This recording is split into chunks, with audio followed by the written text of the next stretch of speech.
Welcome back to the Intel Extreme Masters as we draw close to the end of group stages. Only a couple of games remaining. We go towards the winner match of Group D. And I'm joined on the desk now by Todd and Rotterdam. Is this the expected winner match that a lot of people thought we would see? No, I think TLO against Patience would have been.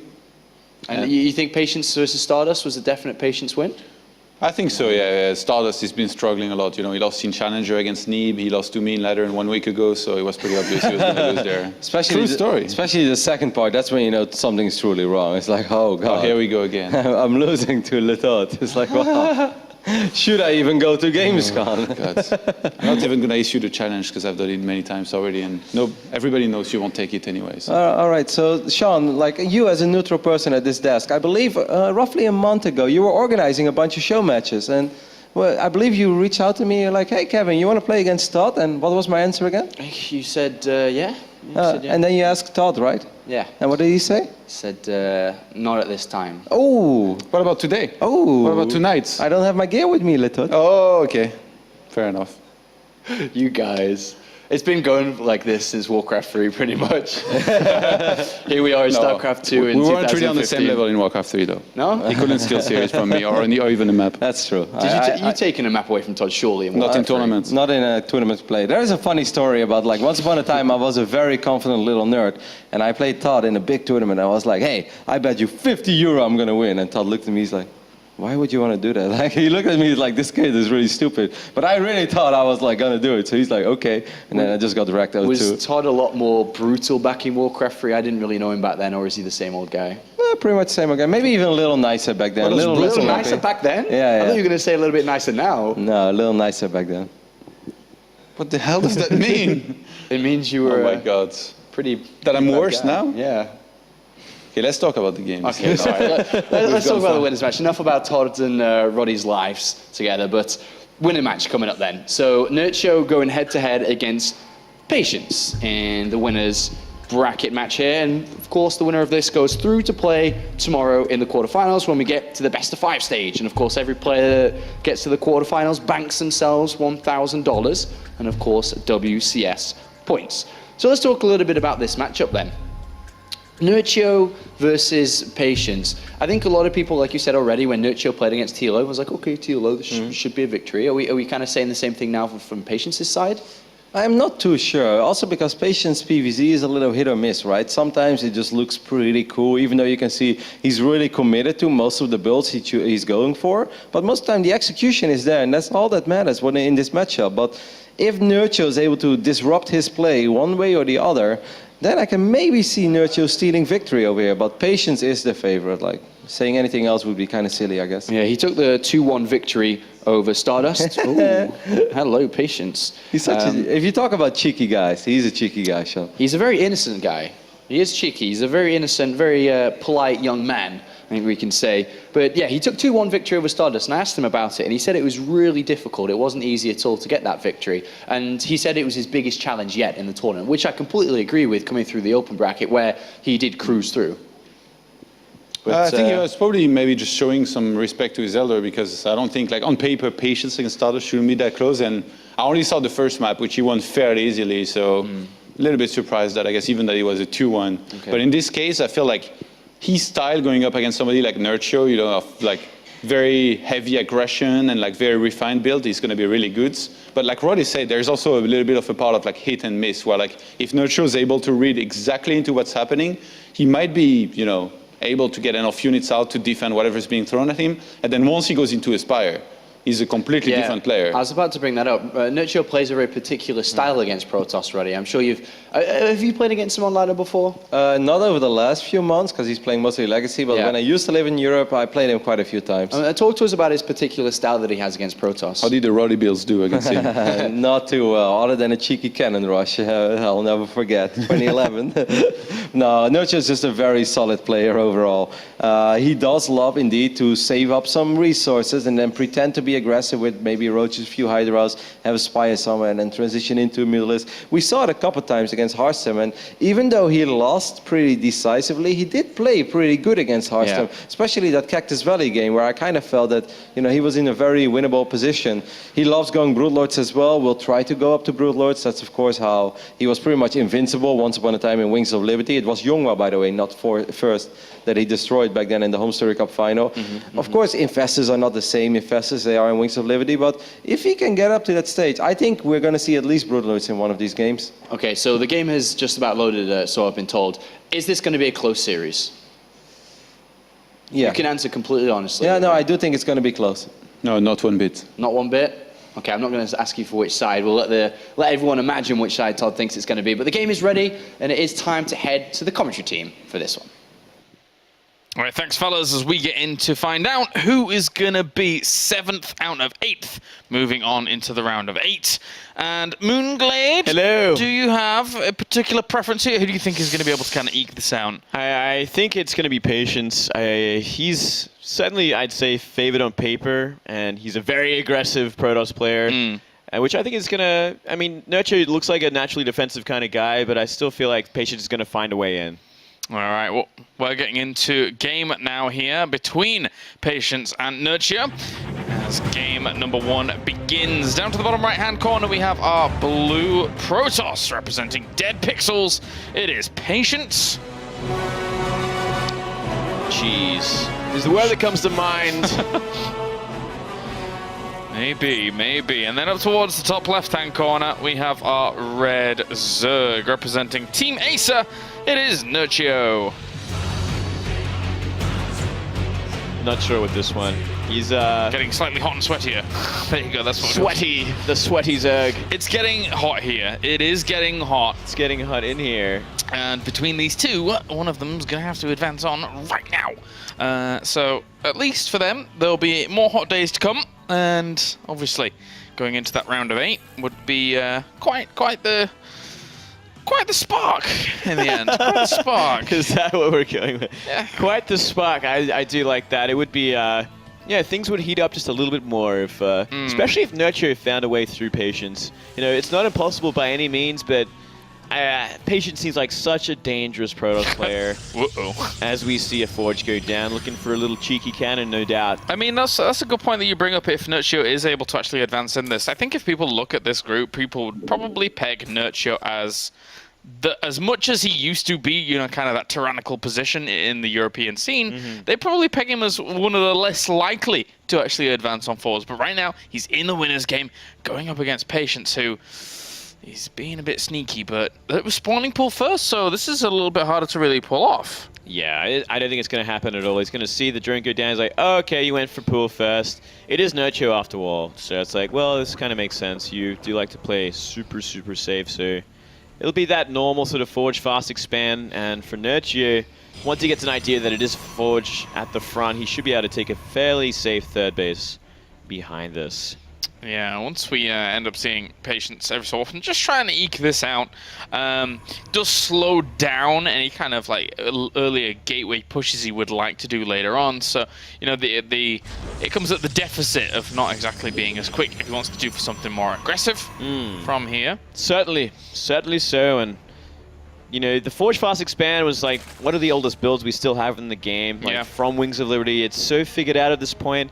It's actually, I feel like for a lot of Zerg players, when they see this build, they're like, I know every timing for this. Exactly, It's so easy. It's so relaxed. It's not easy by any means, like in terms of how the game's going to end up, but you've got so much experience against it. You figured out the next few minutes at least. You're like, okay, I can do this. I know exactly what I can get away with for now. Yeah, it works out well. At least, obviously, this Overlord at the front is keeping an eye on that gateway finishing up, and then we'll eventually know exactly what timing that wall is going to be fully complete. Nerchio behind this. I think it's funny because you say that. Nerchio thrived in the era where this kind of build was most popular, actually, against Protoss. Yeah, that is true. Yeah. Ling chipping it away at a rock tower, nibbling it. While. Blunt your claws, that's for sure. Yep. What if you reduced your damage after a while? Yeah, sure. Get his little nail file out. Yeah. Make sure he's go nice back, and sharp. Back to the hatchery, get it fixed up. Yeah. make for great gameplay. That's a Zergling pedicure. Pig knows plenty about that, apparently. I'm sure he would. Yeah. And yeah, so eventually those will be broken down, and that does eventually slow down Patient if he wants to go for some kind of gateway attack. +1 weapons already started up for him on the other side, which can be followed up with other things if he actually wants to go for something like an aggressive maneuver. Yeah, or it could simply just be a third base. Patience, he doesn't have to do it all on 2 base. There's no rule there. He is a very aggressive Protoss player, but third base and go for that high aggression with lots of Blink Stalkers is certainly something he could go down a road. And, with +1 already on the way, could line up very nicely with a quick +2 behind this. +1's going to help you secure that third base. +2 help you with that aggression. Yeah, and with all this gas having been spotted now, Nerchio's probably feeling a little bit more comfortable on the other side. Noticeably, he does have his Roach Warren going down, which is usually a bit more of an indicator of trying to stifle some kind of aggression hitting you, but, well, I don't think there's going to be too much here from Patience's side of things. Most likely just going to be that safety Roach Warren, because it is Nerchio after all. He's just going to have it just in case. And just in case of this kind of thing happening, as we do see 3 gates go down. Now, this not necessarily means it's going to be very aggressive. It could just simply be, extra gateways into an expansion. It's not like he really committed to any sort of tech beyond this as well. Oh, sees a gateway at the back. Now, I guess with all of the gas that he's actually bringing in here, and he's still left everybody on gas, if he wants to go for a 4-gate pressure, this could be very sentry heavy, kind of similar to more of the Nuvo 4-gate pressures that we've been seeing recently, right? Yeah, that's certainly true. He's scanning out his third base now, sending a probe up there as well. And there's a Twilight behind this. The timings all add up to it being a Nexus just a little bit later here. Very +1 gateway heavy oriented sort of defense. Instead of, throwing out an Oracle like we do see a lot of Protoss do to try and make it an easy early game and an easy third base. Yeah, with that Twilight Council about to finish up. 7 Roaches on the way. Nerchio really not taking any liberties, overextending his economy at all. 10 Roaches on the way, just making sure he will be fully comfortable and confident against any kind of aggression. Even spreading his creep down towards the bottom left-hand side. He hasn't exactly noticed that pylon down there, but spreading his creep in this direction means that he'll be a little bit more defended in this area. Yeah, he's going to have the Roaches out to deflect this fairly easily. Only 4 Zealots. But it's going to give also, Patience an idea of what the army composition is, how big the army is right now for Nerchio. Look at that, 22 Zerglings behind this as well. Maybe looking to try and take down this third base early. Sees the fact that all the tech is about done. And these Zealots decided to reroute themselves pretty quickly. Yeah, decided to bail out and say, oh, Roaches, let's get out of here. Yeah, that's good though. No, sacrifice yourself, no reason to. No reason to at all. Here we go, a lot of links coming across the map with these Roaches, so he is certainly fixing for a lot of aggression on this army early on. These sentries are fairly new, the energy is quite low. There's no Oracle to help out against all these links, and a nice surround possible. Yeah, those sentries got caught in a position where they had to be very, very careful about their force fields, and this does open up the third base quite quickly here. An extra 4 gateways, it would be going up to 8 quite fast, so one would think it was going to be kind of that strong 3 base. +2 weapons and blink push, especially with the Immortals mixed in. It's very, very popular right now, but Nerchio's doing a good job of actually, slowing down Patience's progression. Forcing out an Immortal as well. And look at this, 1-1 Lings and Pathogen Glands on the way. Fantastic idea for what he's up against. Double Stargate.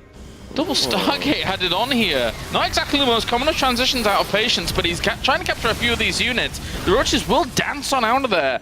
Losing a few of them, but I think he may have got some sentries. And once again, he's forced out so many force fields to the point where going across the map at this moment would be very suicidal. It would completely be like not one force field left over with those sentries.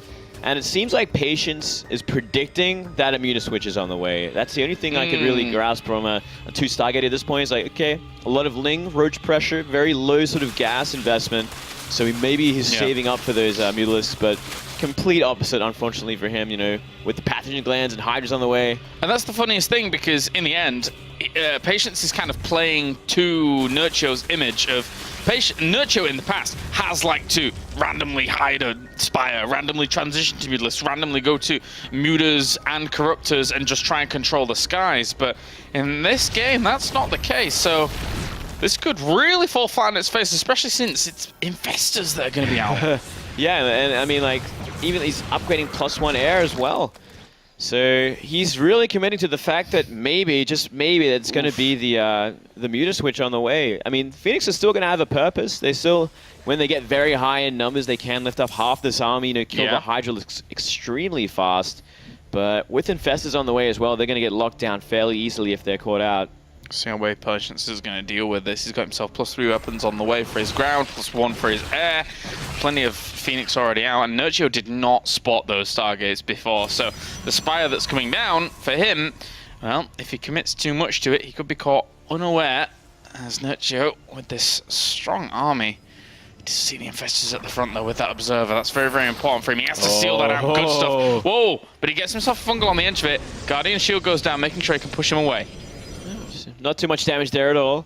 He kind of got an idea of the army as well, which is pretty huge. He got a look at it for free, so Nerchio isn't going to surprise him with Infestors or Fungal. And the Phoenix have been properly revealed now up towards the top, so the Spire, yeah, I mean, he can easily navigate away from that. He's got the Ultralisk Cavern on the way. He started his +2 weapons now there. And these Phoenix going to be dead weight against that, unless, of course, he manages to pick up, you know, Infestors at like very, very important times and engagements. Yeah, I do like Charge about to finish up as well. That's going to help out with this army. And more Immortals. He also needs to reroute those drones towards from the third base to the gold, because if they stick it around at the back, they won't direct themselves to the other side unless you manually move them around. To be fair, there's 16 drones there, so it is oversaturated right now. Yeah. So I guess it makes up for it, but you are completely right there. It's very inefficient. Yeah, slightly. So Phoenix went down there. Maybe rallied a bit awkwardly. If you see these Phoenix flying around looking to pick off Overlords, bad Fungal will be the end of all of them.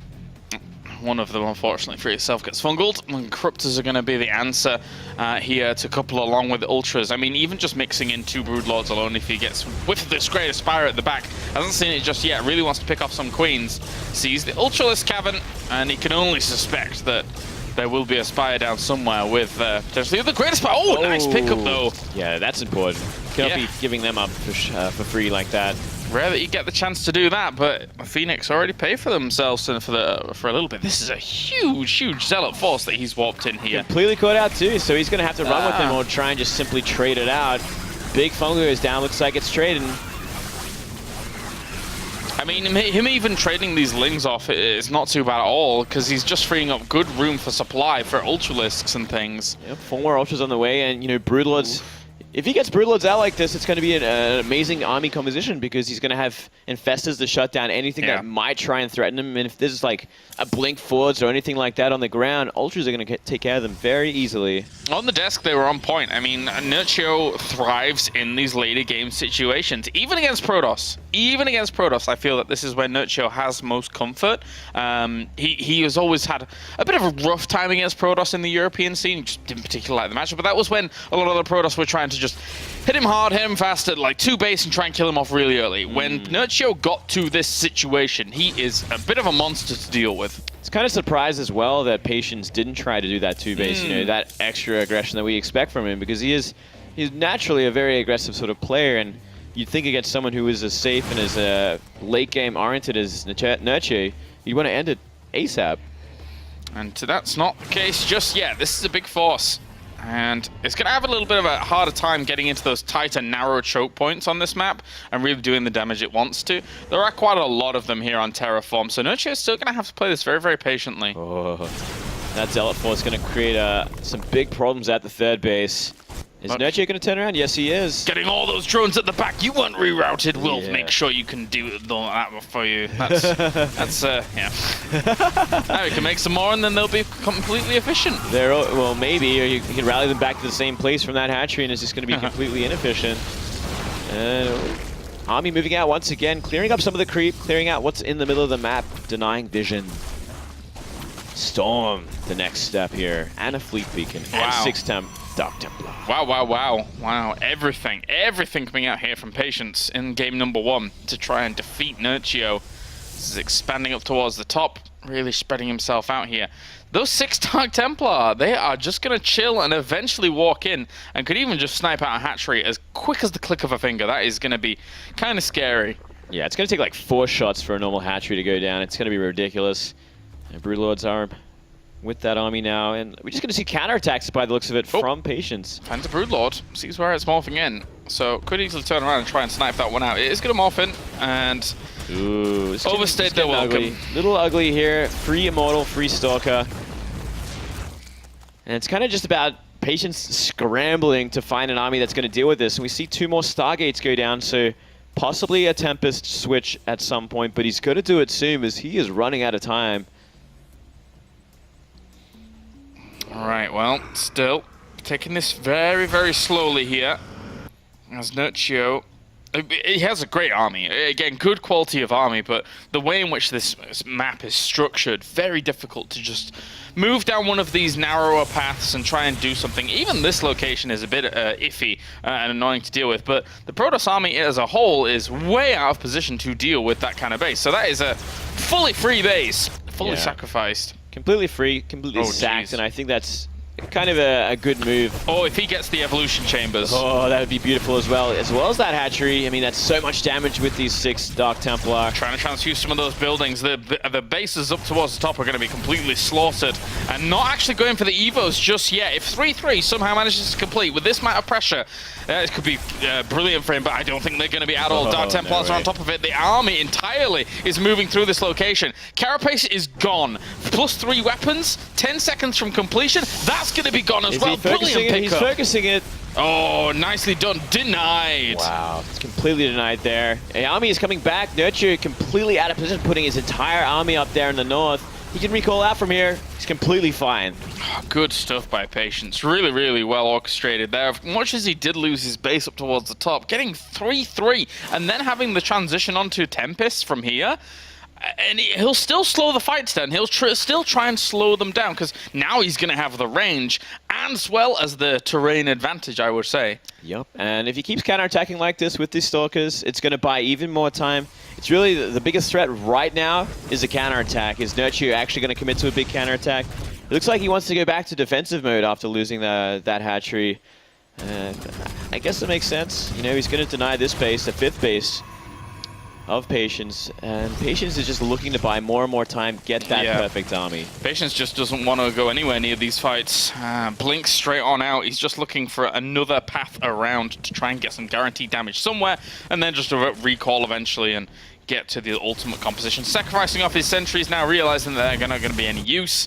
So he can get out himself more Tempests if he wants. Yeah, he didn't use the energy on them. I think a bunch of hallucinations to scout everything would have been great, but that's nitpicking. Yeah, I guess. And all the static vents keeps being slaughtered. Even the blink up into the high ground. Those hallucinations that you mentioned, he got some apparently, and they did come to good use. And even the Stalkers being sacrificed here, it's not too big a deal because if he is replacing them, got an Ultra as well. He might even get a second one. Oh, that fungal, they're locking them all down. That was ravaging. Throwing them all over the place. Oh, we almost got the Mothership Core. Caught the last end of that. Very close. If that had so died. Low. It's like one shot away from dying from anything. Yeah.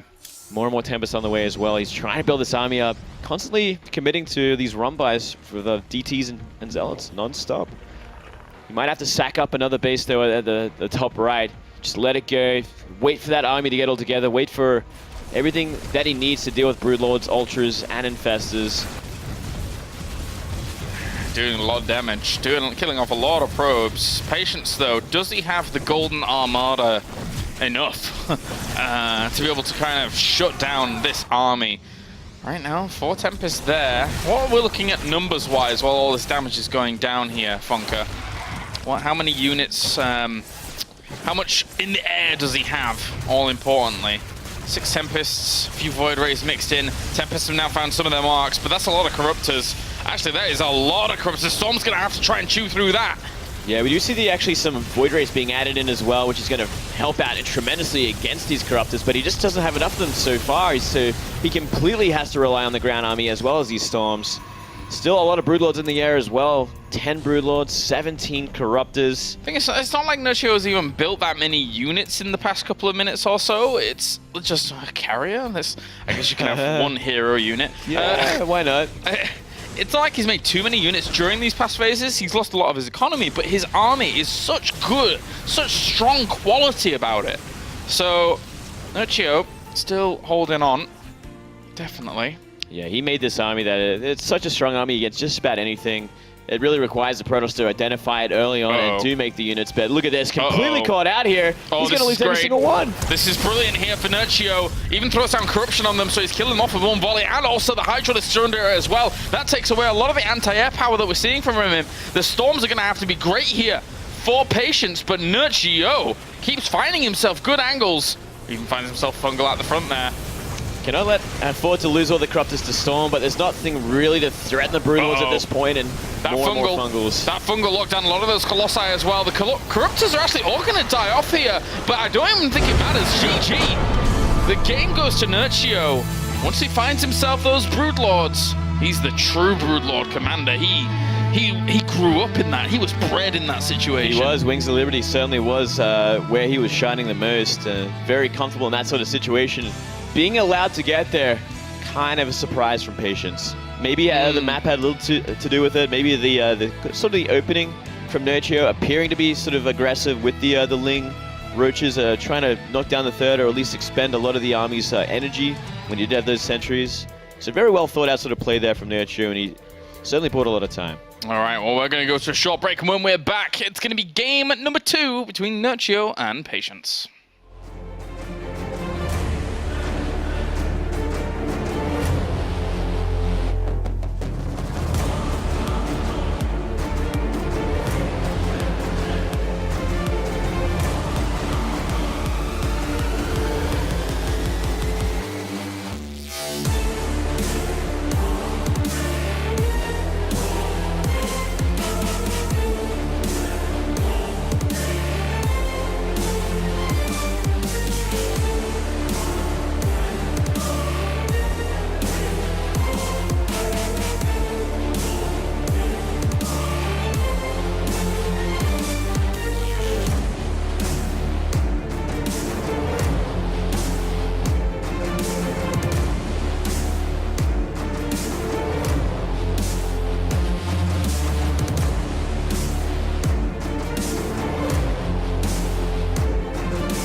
Welcome back to the Incel Extreme Masters, as that man right there is one game away from advancing onto the round of 8. And after what we've seen here in this group so far, I mean, deservedly so, really.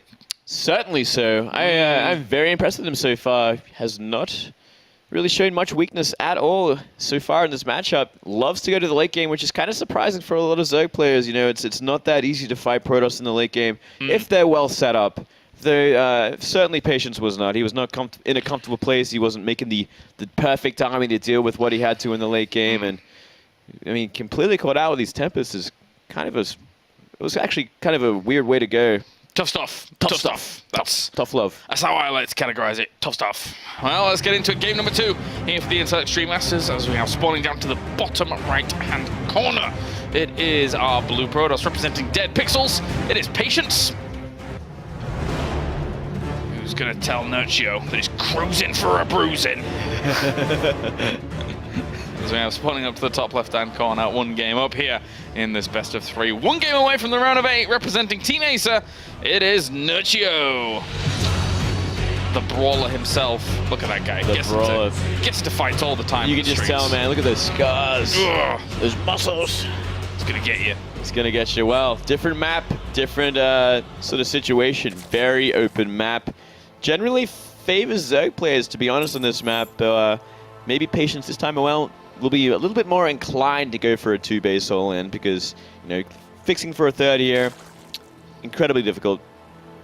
Incredibly. We'll see if Nerchio can really weather the storm. Patience has a good opportunity here to actually go for a forge, actually, again. And will do, thanks to that probe that he's already sent out. Got to do that on a 4-player map, really. If you don't find out where they are at the very beginning with that probe, it can get a little bit problematic. But now, because he has 2, he's guaranteed to be able to find it by the time that forge finishes up. Unfortunately for him, though. Pool first. You just like to make fun of me, don't you? No, I love your accent. All I want is to have it. So. Oh, I see. I see. I mean, if I could speak like that every day, I'd just be the most charming man. To be fair, I think Australians do quite well for themselves abroad anyway as well, right? I mean, yeah. People like our accent. Yeah. People like our accent, but yeah. Whatever. Whatever. Whatever. And here we go again, mate. I feel like Patience hasn't really done his homework because he went for a very aggressive double scout with a forge against Nerchio. It's a lot of money invested into that, to be honest. He loses a lot of mining time. And against this, you know, Nerchio does favor this to just keep himself very, very well defended. It slows down. We mentioned in the previous one, it would, if you wanted to go for a gateway attack or something like that against someone like Nerchio, which works out really, really well, by the way, or it has done in the past, it's a bit more difficult off the forge opener. Certainly so. Yeah, he's got a whole different range of options of aggression because of how late this gas is, how late the gateway is, the cyber core, everything is slowing down. The economy is great, and you're very, very safe early on. But I don't think you really have to worry about being safe against Nerchio because all he wants to do is put down a pool and a hatchery and make some drones. All right, well, double gas being taken here from Patience. What do you think his follow-up's going to go to? Do you think from here he goes to something like a Stargate Oracle opener, or do you think Nerchio's always kind of good against those? Where do you think that Nerchio's weaknesses are for Patience to try and exploit? It's a hard question. That is a hard, loaded question, Kalaris. Sorry, buddy. Sorry. In this kind of situation, it's hard to kind of think of, like, I like the Stargate openings. I like him for most normal Protoss players, but Patience is certainly not normal by any means. He wants to be aggressive. Maybe an Oracle opening and try for a 3rd base, but we did see last game what Nerchio wants to do, and that is to go for roaches, make about 10 roaches and a ton of lings behind that to, you know, try and cancel the 3rd base or at least trade well with the army. So he's going to kind of try and work around that sort of mindset that Nerchio has right now because the safe bet as well is because it is Nerchio, he's probably going to do the same thing. Well, that queen already over towards the 3rd base, skedabled over there quite fast. Skedabled, I like that. I just made that one up as well. Skedabled, it's a new word. Yeah, that's fine. You just made it. Yep, just now. And Twilight Council up towards the top, so the trickiness of Patience comes into play. And with DTs. with the probe still up there, especially. Yeah. That gives it away. That gives it away to the casters and the observer that Dark Templar. It's funny though because sometimes they leave the probe up there to make sure that it's not going to be spotted on its retreat out, and then they go blink. But yeah, that's the kind of thought processes that we have to go through here. Usually it is for the Dark Templar when it lingers up there. It certainly does make a lot more sense. It's either that or you throw down gateways, and it is going to be Dark Shrine. He's going to keep the probe there, as we suspected as well, or as you suspected, that he won't want to give away where that probe came from. Yeah. It's very important, very important. If he gets up there, great. If, you know, you don't want to have it on the retreat out and just everything just die off before you can even execute your master plan. I wouldn't even be surprised if Nerchio threw down spores completely blind and completely in safety mode at some point as well. Oh dear. This is really going to catch him off guard if he's not careful. I mean, the 2 gateways up there as well. I do like that. Wait, but he's going to spot it. He's going to spot the probe coming from up in that direction. So if he's really keen with his eyes, why is that probe coming from that direction more so than not? And he moved his overlord as he saw it. I don't know if he'll really suspect. Maybe he thought, you know, a probe went north and to put a pylon up there for the aggression that's going to happen. 10 roaches once again. No spore crawlers though. Uh-oh. Yeah, the layer is halfway complete at the moment, and he won't have overlords to be, overseers to be able to spot it out either. And they will take a little while, but at least he's sending to kill off this pylon. Can he kill the pylon before the DTs warp in? I think so, right? Oh. Yeah. Yep. Nice. And spore 1 on the way. It's going to be at that 3rd, but they're going to be dying. it could be dying. It's going to die. Lair nearly finished there. That's the other redeeming thing. 3 DTs could actually get to work on this hatchery, and very smartly, Patience chooses to do so. It's gone. It is gone here. There's no way to be able to save that. Isn't that a disease, Caleres? I don't know. Did that? I'm not even sure. You're a tease. He's trying to use the hold command, but with just roaches alone, I don't think they can really push it off that hatchery. Oh, and they all escape. Looks like 1 might go down. Maybe. The separation up here from him was quite clever. And actually, it's really difficult to spot that blur. Oh, man. Whew. Wow, perfect play there from Patience. Getting everything he needed to do without losing a single thing. Great 3rd stuff. base on the way. Yeah, what a great little transition on here for Patience. 1 game down at the moment, of course, but that was a well-orchestrated little assault that could culminate in more later on, because these Dark Templars are still lurking about. And Blink +1 nearly finished up. +2 no doubt going to be the next step here. And a pretty hefty Sentry Stalker follow-up will most likely be in play. And that makes a lot of sense, because when a Zerg's lost the base like this, he's going to have so much trouble trying to catch up and trying to have an army ready for this kind of all-in. And I love the retracking possibility here of using the Warp Prism to ferry those Dark Templars into the main base. Because sometimes, as a Zerg, you can put all of your detection, once you've established this kind of 3 base, on the perimeters of your bases, and maybe sometimes neglect the main. Thankfully for Nerchio, though, he did not. At least that Spore Crawler will help for a little bit, unless he gets sniped out instantly. Yeah, well, that's the next problem, right? Because that is 3 Dark Templar. They can deal with the Spore Crawler pretty quickly. Yeah. Sees the not Warp Prism. He's not in place for this. He's going to work on the Queen instead. No. Saw the Warp Prism heading on him. Gonna pick up and get out of there straight away. I do think if he'd have gone to the Spore, he would have been able to do a bit more there. But, you know, that's by the by. He doesn't fully know exactly where all the Overseers are positioned at the moment. And that's something you've got to be very careful of here as the Protoss. Hatchery only finishing up now as well. Fully saturated, but, you know, he was on equal economy, if not a little bit less for some time there, as Patience 3rd base finished up a little while ago. And Nerchio has been favoring, actually, this melee as well as range style against Protoss recently. I think we saw him do it in WCS Challenger. And it certainly allowed his army to pack a huge punch in the mid-game. Massive punch in the mid-game, but things did melt away quite quickly. So it's an interesting style that only really Nerchio employs here in Europe for the most part. Yeah, I've seen it before from other players. I'm not sure if I'm into it there. I feel like Carapace does have a pretty important role to play, especially later on. If you are using Zerglings against, for instance, Zealots, you always want to have the same sort of armor as they have attack, so it doesn't take 2 shots to kill them. I think that can add up for sure, especially because he is planning to go Hive. He wants to go all the way, whether it be for Vipers or for the Ultra and fungal sort of style once again. Carapace is important. I feel that Patience needs to do something, though. He needs to really exert himself here. He doesn't want to let Nerchio just kind of run away with his game plan, Roach Hydra mid-game, with that Hive following up very, very quickly. 10 Roaches and 16 Hydras forces the cancellation of that base purely from just a blink forwards and posturing of his army. Doesn't look like he wants to commit too much further than that just yet, though. He's maybe waiting for Templar Archives to finish up, maybe put down Storm, go for the Immortal Storm sort of composition. Not a bad idea, but maybe leaving it a little too late. You know, Infestors are going to be out, Hive is going to be done. Going to have that sort of fungal Blinding Cloud option again as well. With potentially some Ultras mixed in once again, if we get that far down the rabbit hole. As Gonna maybe... Okay, so he's gonna leave the Dark Templar there. I thought he was maybe gonna pick it up and just try and ferry them into another location again. He's always looking. This is really cool by Patience to always just be looking for opportunities with these Dark Templars. And if he doesn't see it, just... Whoa, Well, no. Nope, down it goes. I thought he was gonna get away. Hydra, he still stays alive. Keep it alive. Don't hit anything. Oh. Don't hurt my babies. Exactly what you said in the Zerg tongue. Yep.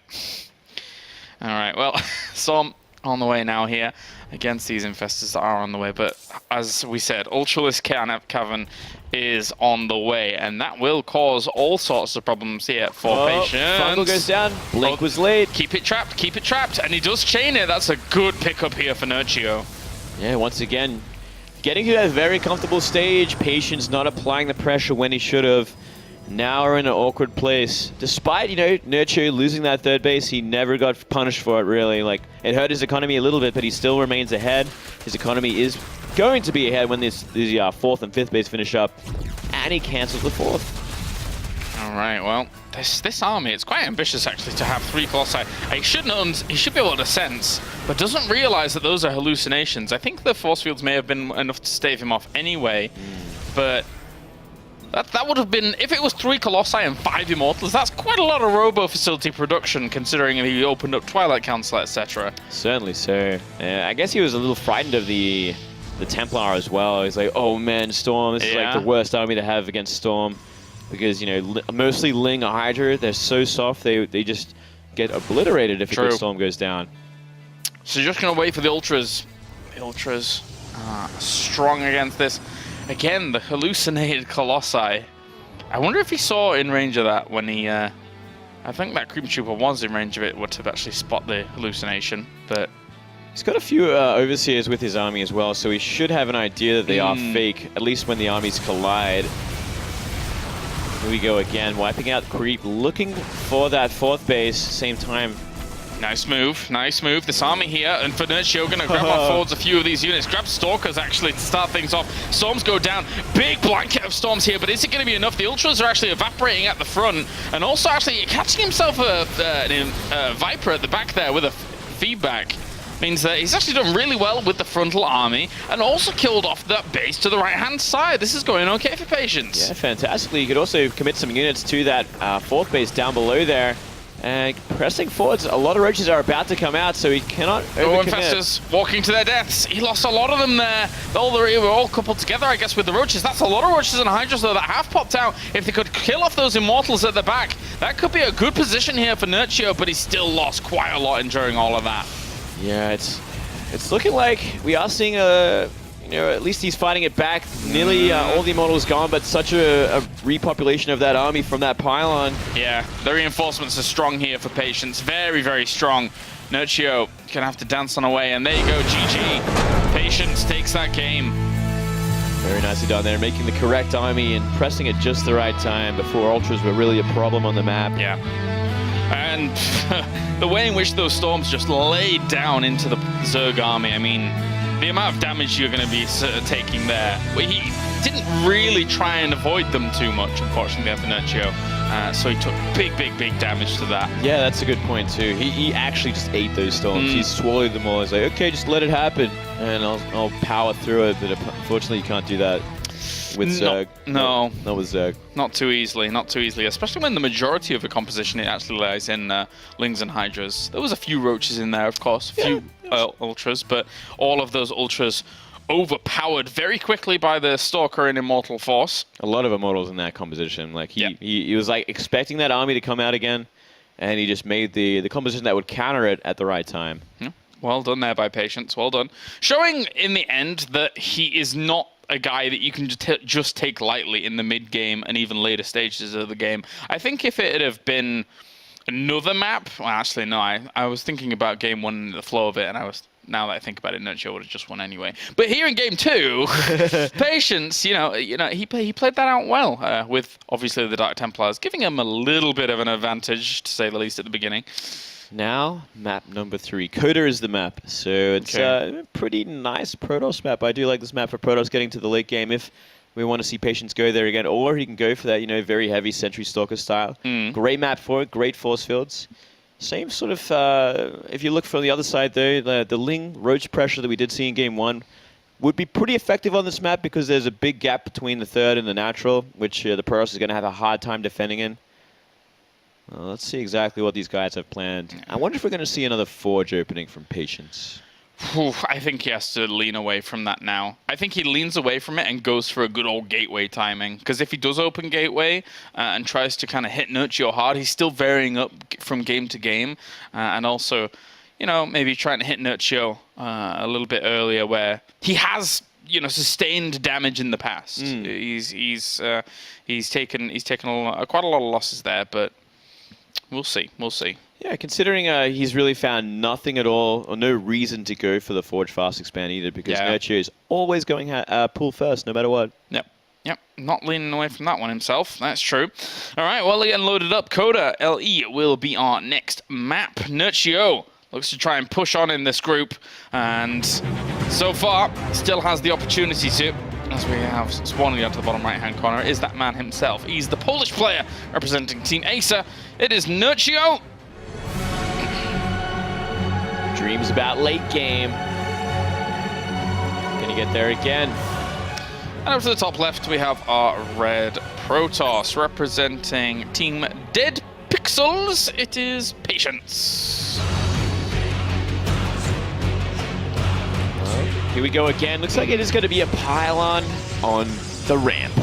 Okay, goes back to mining, and then obviously a 1v1 map, knowing where his opponent will end up spawning. Maybe he calls his bluff. Maybe he's like, aha, you went pool 2 times in a row. This time I'm sure you're going to go hatchery first. I feel like that's the wrong bluff to call against Nerchio. Yeah. I think a Nexus first would be a beautiful idea. It's true. That'd be good.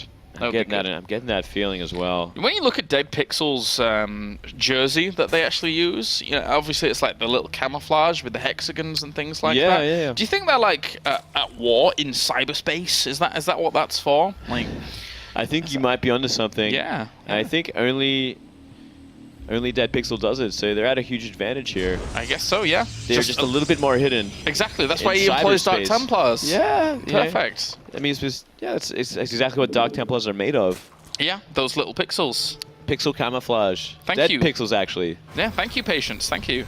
I appreciate the flamboyance. And once again, it's Forge against spawning pool first.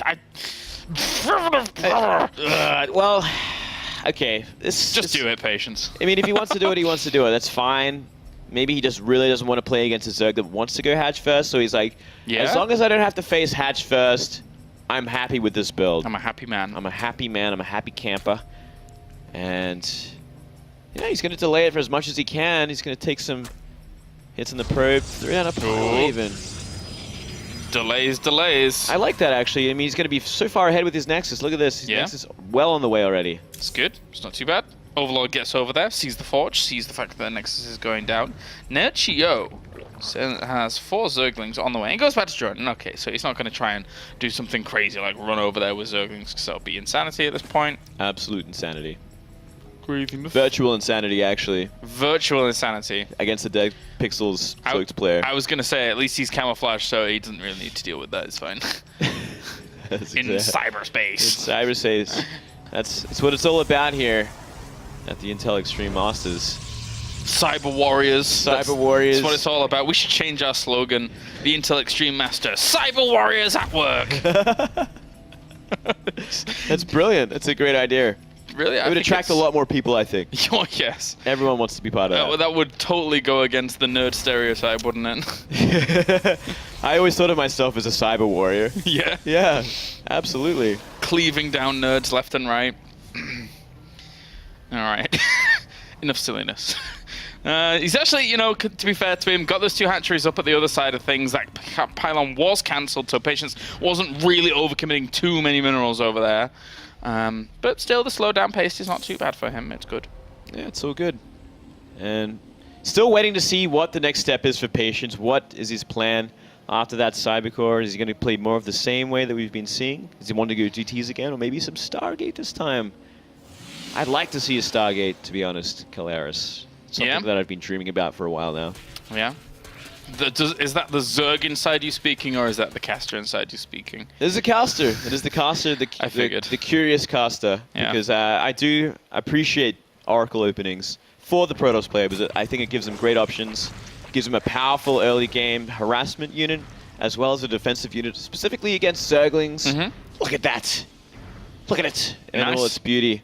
Nice. Look at what we see, Funker. It is the Stargate. I like the use of potential Envision as well, if he finds any room to eventually deny some creep tumors. That comes later on, of course, but, you know, having that little bit of extra detection along with you means that your robo facility doesn't have to be as busy. So that's nice. Yeah, so it's going to give you the option to invest in other units as well, like the Void Array if you're up against a very early Roach aggression. Yeah, true. There's a lot of options there. Revelation, all game long, going to keep you in the know-how of where the army is. Most useful unit, I gotta say, Oracles. They're fantastic. Yeah, good utility-wise. Nerchio, at the moment, is going to have to buckle down for the long ride here at the moment. And there is the Oracle on the way. And he's actually, I think he's just gotten vision with an Overlord of the Stargate, actually. So good scout here by Nerchio to be able to spot that out. Let's see if he was paying attention, though, because this whole harassment's happening at the same time, trying to keep Queens alive, trying to work on this Mothership core as well. We don't see any Spore Crawlers just yet, but we do see a number of Queens being made. Oh, gets himself the Zealot for his troubles off of all of that. And just adding on the gases now. I mean, having spores against this when your bases are so kind of detached from one another, there we go, one's on the way, by creep means that the Queens aren't going to have the easiest of time getting from base to base. Oh, look at this. You can either go for the Queen, you can go for the drones. What is your choice? You have a few seconds to choose. Spore Crawler nearly finished. Gets himself a drone or two. Those are guaranteed kills. Well, almost got another, but transforms into a Spore. Finds some extra room, though. It's so the slight, I think you are totally on the money there, Moonglade, with that harassment going down. Maybe a little bit of a mishap and slip up in, despite having the knowledge, not being able to exactly deny all those drone kills going down. Yeah, 5 drones. It's quite a lot of drones to lose. I mean, if you see it coming, you certainly will not lose that kind of drones unless you lose a bunch of transferring drones. So nicely done with the Oracle. Keeps it alive, which is also one of the more important things. You have to keep that alive so you can scout the map, defend, throw down Revelations a little bit later as well, and try and look for the tech that's going to be on the map. Just going to have to fly away from the front. Overlord, Zergling speed as well as clear reconstitution now starting on up and firing up here for Nerchio. Up against a patient that is still probing away. He's got his third base on the way. And those Zerglings can't really do a whole lot other than confirm, so it's going to be a little bit problematic here for Nerchio to go up against that position. Look at this. We do see 6 roaches are in the making. Maybe if we see a few more, could be that sort of roachling aggression that he was looking for last game. Or maybe just being a little defensive considering around the time that units are going to be on the map to pressure. A Nerchio special. That's Hidden Spire down to the bottom right-hand corner. With? That's the left corner, James. Yeah. Don't be silly. 4th base as well down there, mind you, which is nice and early. If he gets that up and running with 8 gases, he's going to have a lot of mutas to play with. Yeah. Well, technically, it's quite funny. I mean, Nerchio doing this against the Stargate opener is something that you wouldn't really expect to come along, but it's almost like the double bluff of, yeah, I know, you've shown that you have a Stargate available, but I can mix in this whenever I want. And his Muta Corruptor style that we see him really preferring in this matchup has taken many a victim, even when they've had good, airspace control with Phoenix. Yeah, I can certainly believe that. You see a Void Ray out already to kind of deflect the Roachling. This Oracle needs to be a little bit more aggressive with its scouting. It's kind of being defensive right now because of these Roachlings, but he has no idea if 4th is on the way or that Spire, which is going to change everything in just a moment's time. Look how many mutas he can make right now. 13, soon to be 14. That's an insane amount of muta switching. Yeah, that's scaling up really quite scary now here for Patience. Of course, yeah, he'll be warping a load of Stalkers, but Stalkers against over all these 3 locations, it's going to be difficult. What does he see at the front? He only sees some Zerglings, a few Roaches, but there's got to be something going on behind you. 18 Mutalisks are in production. This hallucinated Phoenix, yes, will eventually get confirmation, but by the time he sees it, it's too late. It's all too late. That Stalker knows exactly what's up. Fall back to the shadows, my Fall friends. back to the shadows. Use the dead pixels. Vanish. Get away from here. And this is going to be a lot of Mutalisks. Oh dear. Even the Lings and Roaches are causing him some problems at the front. You know, he had the right idea last game. You know, he went for those double Stargates. Wait, that was game 1. He had the double Stargates. He was making Phoenix. He's like, you know what? The Ling Roach pressure, it made sense. Yeah, he's going straight to the Stargate. If he can actually just do some damage in here. I mean, 4 Stalkers can't rival this. Certainly not. You can just turn around and shoot those down. Nexus Cannon's on the way, though. He's got a Void Ray with a few more Stalkers in tow, so not too bad to be able to push it all away. But the Roach is to the right-hand side. Nerchio looking for the left and the right jabs. Looking to try and bring down that cannon. Maybe get himself... Oh, if he'd have got onto the sentries, that would have been a diabolical move. Might have been a bad move though, but that's a lot of sentries with those Stalkers. Yeah, true. Yeah, it's hard to trade out with at this point. You need more upgrades, more Mutalisks. And it's interesting that we are seeing Carapace as the upgrade. 26. Jeez. I kind of understand partially this Carapace. I mean, if he's making a lot of commitment towards Phoenix to deal with it, they attack twice, right, per shot. That is true. So, yeah, but you know, at the same time, you just are wanting to like fly and do the damage, fly out, and what better way than to upgrade your damage to do so, which is more traditional. That's true. Look at it. It's almost always been a case of numbers for Nerchio, though, when he plays this kind of style. Because, I mean, he's churning away 8 gases right now. And if he can retain his Mutalisk numbers against only 1 Stargate worth of unit, Phoenix, he's in a great spot. He's killing off a lot of probes here.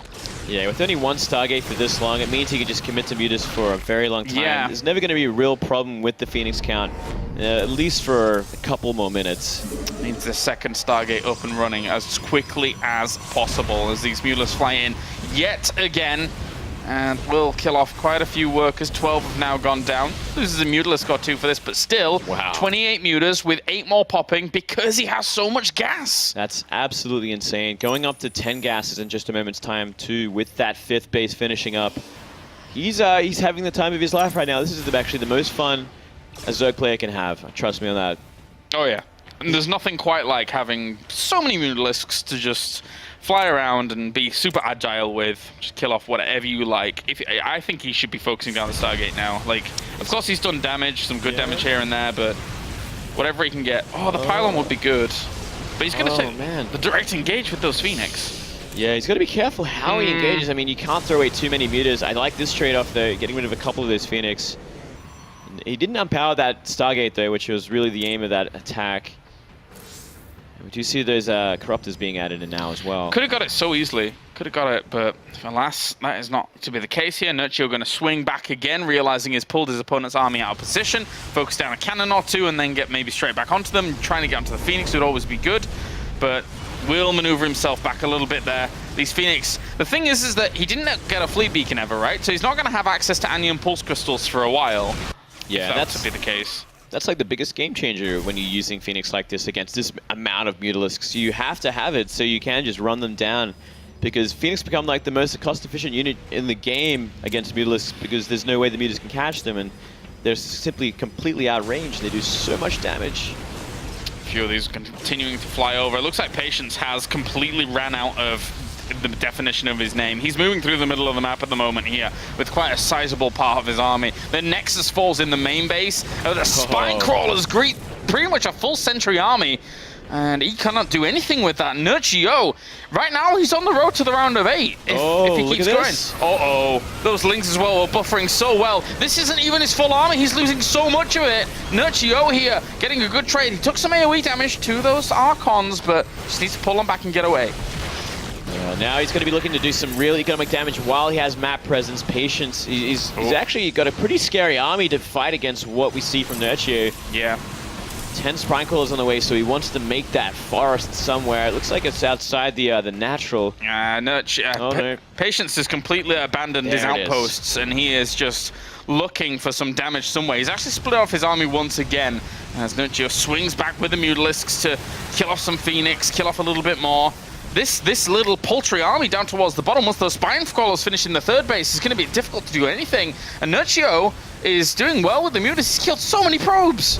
So many probes. More to go down as well. Not enough defense here. Mutas can just hold position, dealing with a lot of the Phoenix as well. That's almost everything. He's lost 42 probes. Oh my god. 16 remain. That's absolutely insane. He has to kind of commit fully to a base trade in this situation. There's no way he's going to win a macro game from here. Patience hardly has any money. He does not have a bank. He does not really have much of an income at all. These Mutalisks are gathering up at the front here to slowly pick away at this because they know how separated the Protoss army is right now. That's a great move here for him to just try and shut down some of this and maybe see if he can move on. Of course, the Stalkers are really holding their own here, though. Nerchio losing quite a few of them. +3 weapons really making a difference here against just 1-1.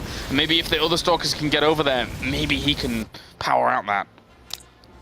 Yeah, still a 20 supply lead for Nerchio at this point, but he has to be very careful where he's fighting. He's got to use his spine crawlers a lot more efficiently. If he wants to fight with the Mutas, wait until he's got a better place to fight them. How many Mutas does he have at the moment? There's even a Phoenix in production. It was blocked out there, though. 20 Mutalisks, not really enough to conquer the 31 Stalkers that we're seeing here at the moment, but every Stalker is definitely going to count because of how much hurting the economy of Patience is. Yeah, pretty much non-existent at this point, as well as the fact that there's so many spine crawlers at every base. It's like nearly impossible to fight there with Stalkers without taking a lot of hits, a lot of damage. Finds the majority of the remaining probes. They're trying to evacuate on out. The Mutalisks just looking to shred them down. And once they are gone, still going to be difficult. Losing the Spire would be an annoyance, actually, from those Stalkers down towards the bottom left. 50 supply lead now for Nerchio. He's nearly dealt with every single probe. Only 4 probes left at this point, so the economy has been annihilated. There's no real coming back into this game in that way. It's going to be about these Mutas and what they can find, how they engage these Stalkers on the map. Yeah, can still work though. +3 weapons with these kinds of Blink Stalker numbers can still work. 25 Stalkers at the moment.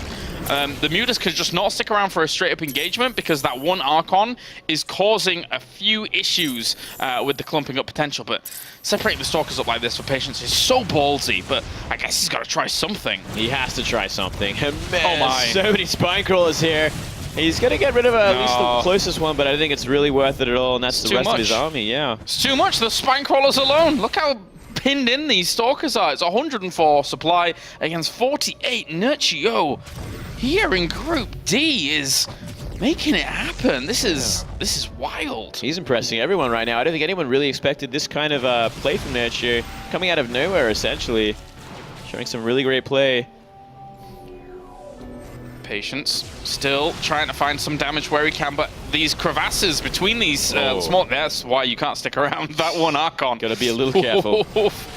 Yeah. Blink forward zone, very impatient. The dance is just not enough here for Patience. It's not going to work on out. Nerchio is playing this well because every time the Stalkers try and blink forwards aggressively to get shots off, they're separating themselves up into small clumps of 4, and Nerchio is more than happy to just turn around and kill that off. Yeah, once again, he's going to fly up, try and find the economy. It's been pulled to the right side though, so it will remain alive. But always the threat of the base trade is there as well. It's going to be hard for Patience to go across the map and do any sort of building damage. But for Nerchio, we can just come back anytime, start chipping away again. Yep. Seeing what you can do. Get all the probes and then run away. One remains. Oh, poor little guy. Well, he's got to build a whole empire as that probe wherever he is. Good luck, probe. Godspeed. Best of luck, mate. I'm not sure how long you'll last there. Not with these Mutas still on about, and I mean another 11 Mutas are about to be made as well, mind you, when that Spire finishes up. Well, Mutalisks are just going to keep dancing around now. 12 Mutalisks in production. Oh no, that's really, really brutal. There you go. GG. Ace and Nerchio advances on to the round of 8. And he's got to be happy with that one, considering what he said in his previous interview. Not feeling as confident in Heart of the Swarm compared to Legacy of the Void. But wow, what a result there for Nerchio. Really proving a lot of doubters wrong coming into this group. Yeah, certainly so. Just very clean play there. I loved every minute of it. You know, he loves to go to that late game, and he plays it so well. Which is surprising because there's no Swarm host anymore. And that's one of the pocket strategies he really has, and you've always got to be really, really afraid of. This hidden Spire catches you out, and then from that point, yeah, if you scout it early, great, you can throw down a second Stargate. Right. You can have those Phoenixes starting to pile up. Exactly. I mean, if Patience had that build in did that build he had in game number 1, ready for the Muta switch in game number 3, it would have been a much different story. Oh, wow, that does it. Nerchio advances onto the round of 8. Let's head over to the analysis desk to hear a few words from him.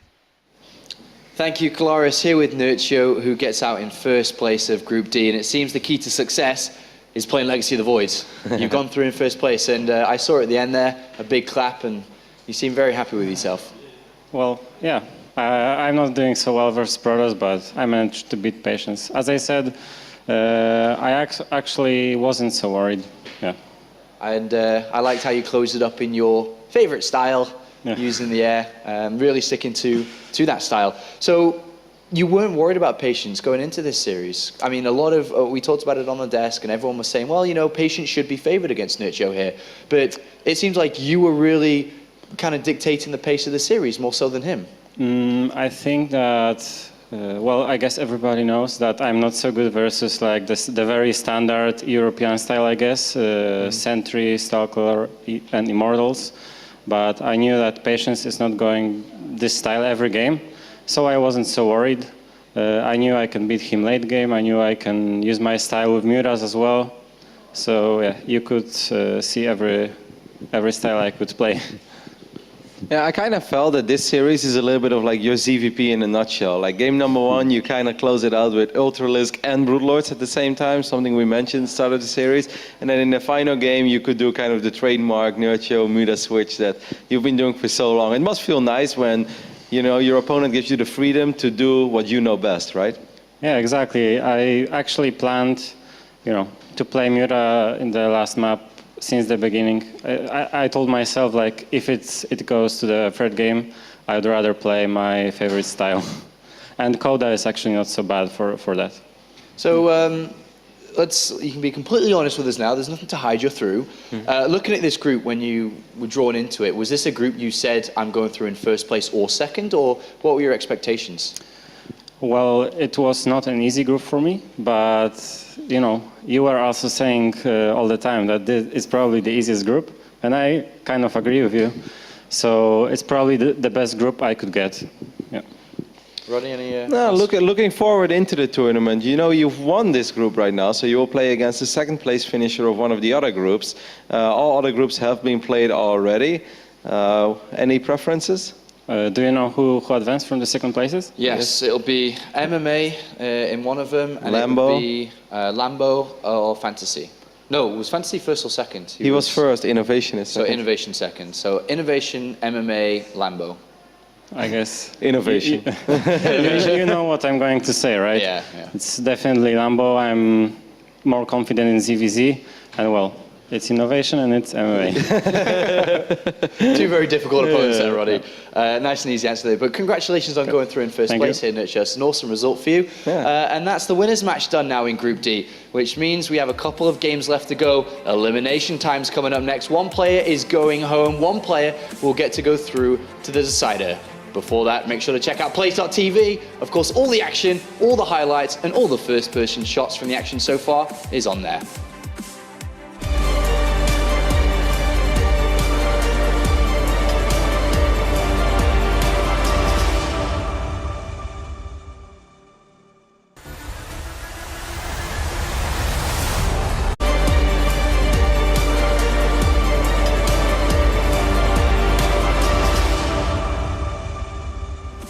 Welcome back to the Intel Extreme Masters as we draw close to the end of group stages. Only a couple of games remaining. We go towards the winner match of Group D, and I'm joined on the desk now by Todd and Rotterdam. Is this the expected winner match that a lot of people thought we would see?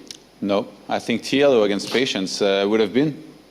And you think Patience versus Stardust was a definite Patience win? I think so, yeah. Stardust has been struggling a lot. You know, he lost in Challenger against Neeb. He lost to me in ladder 1 week ago, so it was pretty obvious he was going to lose there. True story. Especially the second part. That's when you know something's truly wrong. It's like, oh god. Oh, here we go again. I'm losing to Letot. It's like, wow. Should I even go to Gamescom? Oh, God. I'm not even going to issue the challenge because I've done it many times already, and no, everybody knows you won't take it anyway. So. All right, so Sean, like you as a neutral person at this desk, I believe roughly a month ago you were organizing a bunch of show matches, and well, I believe you reached out to me, you're like, hey Kevin, you want to play against Todd? And what was my answer again? You said, yeah. And then you asked Todd, right? Yeah. And what did he say? He said, not at this time. Oh. What about today? Oh. What about tonight? I don't have my gear with me, Letot. Oh, okay. Fair enough. You guys. It's been going like this since Warcraft 3, pretty much. Here we are in StarCraft 2 in 2015. We weren't really on the same level in Warcraft 3, though. No? He couldn't steal series from me, or even a map. That's true. You've taken a map away from Todd, surely? Not in tournaments. Not in a tournament play. There is a funny story about, like, once upon a time I was a very confident little nerd, and I played Todd in a big tournament. I was like, hey, I bet you 50 euro I'm going to win. And Todd looked at me, he's like, why would you want to do that? Like, he looked at me like, this kid is really stupid. But I really thought I was like gonna do it. So he's like, okay. And then I just got wrecked out too. Was Todd a lot more brutal back in Warcraft 3? I didn't really know him back then, or is he the same old guy? Pretty much the same again. Maybe even a little nicer back then. A little nicer back then? Yeah. I thought you were going to say a little bit nicer now. No, a little nicer back then. What the hell does that mean? It means you were Oh my God. pretty... That I'm worse now? Yeah.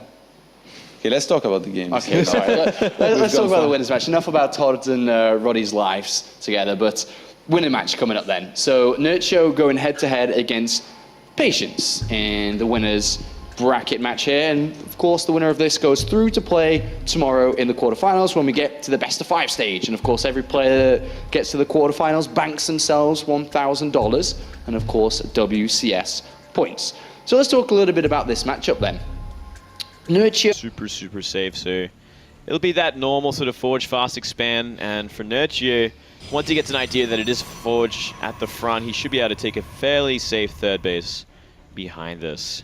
Yeah, once we end up seeing Patience every so often, just trying to eke this out, does slow down any kind of like earlier gateway pushes he would like to do later on. So, you know, it comes at the deficit of not exactly being as quick if he wants to do for something more aggressive from here. Certainly so, and you know, the Forge Fast Expand was like one of the oldest builds we still have in the game, like from Wings of Liberty. It's so figured out at this point. It's actually, I feel like for a lot of Zerg players, when they see this build, they're like, I know every timing for this. Exactly, It's so easy. It's so relaxed. It's not easy by any means, like in terms of how the game's going to end up, but you've got so much experience against it. You figured out the next few minutes at least. You're like, okay, I can do this. I know exactly what I can get away with for now. Yeah, it works out well. At least, obviously, this Overlord at the front is keeping spot, keeping an eye on that gateway finishing up, and then we'll eventually know exactly what timing that wall is going to be fully complete. Nerchio behind this. I think it's funny because you say that. Nerchio thrived in the era where this kind of build was most popular, actually, against Protoss. Yeah, that is true. Yeah. Ling chipping it away at a rock tower, nibbling it. While. Blunt your claws, that's for sure. Yep. What if you reduced your damage after a while? Yeah, sure. Get his little nail file out. Yeah. Make sure he's go nice back, and sharp. Back to the hatchery, get it fixed up. Yeah. Make for great gameplay. That's a Zergling pedicure. Pig knows plenty about that, apparently. I'm sure he would. Yeah. And so eventually those will be broken down, and that does eventually slow down Patience if he wants to go for some kind of gateway attack. +1 weapons already started up for him on the other side, which can be followed up with other things if he actually wants to go for something like an aggressive maneuver. Yeah, or it could simply just be a third base. You know, Patience, he doesn't have to do it all on 2 base. There's no rule there. You know, he is a very aggressive Protoss player, but you know, third base and go for that high aggression with lots of Blink Stalkers is certainly something he could go down a road. And, you know, with +1 already on the way, could line up very nicely with a quick +2 behind this. You know, +1's going to help you secure that third base. +2 help you with that aggression. Yeah, and with all this gas having been spotted now, you know, Nerchio's probably feeling a little bit more comfortable on the other side. Noticeably, he does have his Roach Horn going down, which is usually a bit more of an indication. Just about loaded, so I've been told. Is this going to be a close series? Yeah. You can answer completely honestly. Yeah, no, I do think it's going to be close. No, not one bit. Not one bit? Okay, I'm not going to ask you for which side. We'll let everyone imagine which side Todd thinks it's going to be. But the game is ready, and it is time to head to the commentary team for this one. All right, thanks, fellas, as we get in to find out who is going to be 7th out of 8th, moving on into the round of 8. And Moonglade, hello. Do you have a particular preference here? Who do you think is going to be able to kind of eke this out? I think it's going to be Patience. He's certainly, I'd say, favored on paper, and he's a very aggressive Protoss player. Which I think is going to... I mean, Nerchio looks like a naturally defensive kind of guy, but I still feel like Patience is going to find a way in. All right, well, we're getting into game now here between Patience and Nerchio. as game number 1 begins. Down to the bottom right-hand corner, we have our blue Protoss representing Dead Pixels. It is Patience. Jeez. Is the word that comes to mind. Maybe. And then up towards the top left-hand corner, we have our red Zerg representing Team Acer. It is Nerchio. Not sure with this one. He's getting slightly hot and sweatier. There you go, that's what sweaty. The sweaty Zerg. It's getting hot here. It is getting hot. It's getting hot in here. And between these two, one of them's going to have to advance on right now. So at least for them, there'll be more hot days to come. And obviously, going into that round of 8 would be quite the spark in the end. Quite the spark. Is that what we're going with? Yeah. Quite the spark. I do like that. It would be, yeah, things would heat up just a little bit more if, especially if Nerchio found a way through Patience. You know, it's not impossible by any means, but Patience seems like such a dangerous Protoss player. As we see a Forge go down, looking for a little cheeky cannon, no doubt. I mean, that's a good point that you bring up. If Nerchio is able to actually advance in this, I think if people look at this group, people would probably peg Nerchio as as much as he used to be, you know, kind of that tyrannical position in the European scene, they probably peg him as one of the less likely to actually advance on forwards. But right now, he's in the winner's game, going up against Patience, who he's being a bit sneaky, but it was spawning pool first, so this is a little bit harder to really pull off. Yeah, I don't think it's going to happen at all. He's going to see the drone go down. He's like, oh, okay, you went for pool first. It is Nerchio after all. So it's like, well, this kind of makes sense. You do like to play. It's sort of trying to stifle some kind of aggression hitting you, but well, I don't think there's going to be too much here from Patience's side of things. Most likely just going to be that safety Roach Warren, because it is Nerchio after all. Like, he's just going to have it just in case.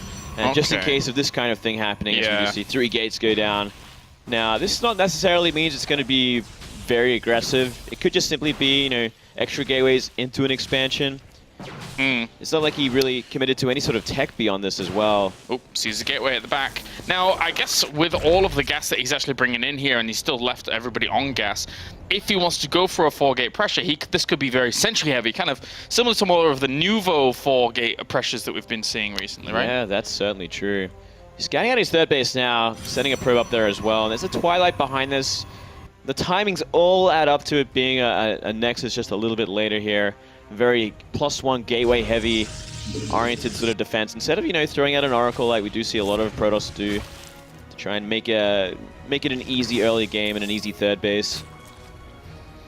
Yeah, with that Twilight Council about to finish up. 7 Roaches on the way. Nerchio really not taking any liberties, overextending his economy at all. 10 Roaches on the way, just making sure he will be fully comfortable and confident against any kind of aggression. Even spreading his creep down towards the bottom left-hand side. He hasn't exactly noticed that pylon down there, but spreading his creep in this direction means that he'll be a little bit more defended in this area. Yeah, he's going to have the Roaches out to deflect this fairly easily. Only 4 Zealots. But it's going to give also, you know, Patience an idea of what the army composition is, how big the army is right now for Nerchio. And look at that, 22 Zerglings behind this as well. Maybe looking to try and take down this third base early. Sees the fact that all the tech is about done. And these Zealots decided to reroute themselves pretty quickly. Yeah, decided to bail out and say, oh, Roaches, let's get out of here. Yeah, that's good though. No, sacrifice yourself. No reason to. No reason to at all. Here we go, a lot of links coming across the map with these Roaches, so he is certainly fixing for a lot of aggression on this army early on. These sentries are fairly new, the energy is quite low. There's no Oracle to help out against all these links, and a nice surround possible. Yeah, those sentries got caught in a position where they had to be very, very careful about their force fields, and this does open up the third base quite quickly here. An extra 4 gateways, it would be going up to 8 quite fast, so one would think it was going to be kind of that strong 3 base. +2 weapons and blink push, especially with the Immortals mixed in. It's very, very popular right now, but Nerchio's doing a good job at actually... versus Patience. I think a lot of people, like you said already, when Nerchio played against Tilo, was like, okay, Tilo, this should be a victory. Are we kind of saying the same thing now from Patience's side? I'm not too sure. Also because Patience PvZ is a little hit or miss, right? Sometimes it just looks pretty cool, even though you can see he's really committed to most of the builds he's going for. But most of the time the execution is there, and that's all that matters in this matchup. But if Nerchio is able to disrupt his play one way or the other, then I can maybe see Nerchio stealing victory over here. But Patience is the favorite. Like, saying anything else would be kind of silly, I guess. Yeah, he took the 2-1 victory over Stardust. Ooh, hello, Patience. He's such if you talk about cheeky guys, he's a cheeky guy, Sean. He's a very innocent guy. He is cheeky. He's a very innocent, very polite young man, I think we can say. But yeah, he took 2-1 victory over Stardust, and I asked him about it, and he said it was really difficult. It wasn't easy at all to get that victory. And he said it was his biggest challenge yet in the tournament, which I completely agree with, coming through the open bracket, where he did cruise through. But, I think he was probably maybe just showing some respect to his elder, because I don't think, like, on paper, Patience against Stardust shouldn't be that close. And I only saw the first map, which he won fairly easily, so a little bit surprised that, I guess, even that it was a 2-1. Okay. But in this case, I feel like his style going up against somebody like Nerchio, you know, of like very heavy aggression and like very refined build, is going to be really good. But like Roddy said, there's also a little bit of a part of like hit and miss, where like if Nerchio is able to read exactly into what's happening, he might be, you know, able to get enough units out to defend whatever's being thrown at him. And then once he goes into Aspire, he's a completely different player. I was about to bring that up. Nerchio plays a very particular style against Protoss, Roddy. I'm sure you've... have you played against him online before? Not over the last few months, because he's playing mostly Legacy, but when I used to live in Europe, I played him quite a few times. Talk to us about his particular style that he has against Protoss. How did the Roddy builds do against him? Not too well, other than a cheeky cannon rush. I'll never forget, 2011. No, Nerchio's just a very solid player overall. He does love, indeed, to save up some resources and then pretend to be aggressive with maybe roaches, a few Hydras, have a Spire somewhere, and then transition into a Mutalisk. We saw it a couple of times against Hearthstone, and even though he lost pretty decisively, he did play pretty good against Hearthstone, especially that Cactus Valley game, where I kind of felt that, you know, he was in a very winnable position. He loves going Broodlords as well. We'll try to go up to Broodlords. That's, of course, how he was pretty much invincible once upon a time in Wings of Liberty. It was Yongwa, by the way, not first, that he destroyed back then in the Home Story Cup final. Of course, Infestors are not the same Infestors they are in Wings of Liberty, but if he can get up to that stage, I think we're going to see at least Broodlords in one of these games. Okay, so the game has just